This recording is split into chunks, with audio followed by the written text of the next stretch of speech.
ಹೋಗ್ಬೇಕು ಅಜ್ಜಿ ನಮ್ಮ ಮನೆ ಆ ಕಡೆ ಹಾಕ್ಬಿಡಿ. ಯಾರು ಅವರು ನೋಡೋಣ ಬನ್ನಿ.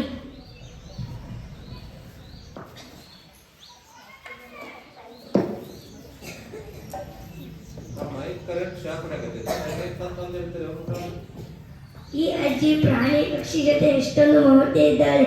ಬರೀ ನಮ್ಮ ಅನುಕೂಲಕ್ಕಾಗಿ ಬೇರೆಯವರಿಗೆ ತೊಂದರೆ ಕೊಡಬಾರದು. ಬನ್ನಿ ಅರಮನೆಗೆ ಮರಳಿ ಹೋಗೋಣ.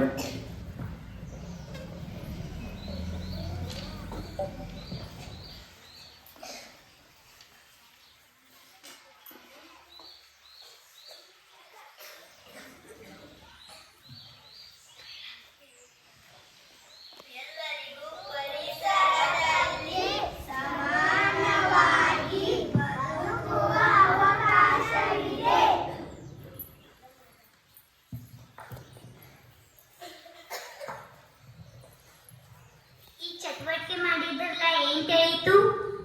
ಪರಿಸರವನ್ನು ನಾವು ಹಾಳು ಮಾಡಬಾರದು. ಪರಿಸರದಲ್ಲಿ ಪ್ರತಿಯೊಂದು ಜೀವಗೂ ಸಮವಾಗಿದೆ ಬದುಕುವ ಹಾಕಿದೆ ಎಂಬುದನ್ನು ನಾವು ತಿಳಿದುಕೊಂಡಿದ್ದೆವು.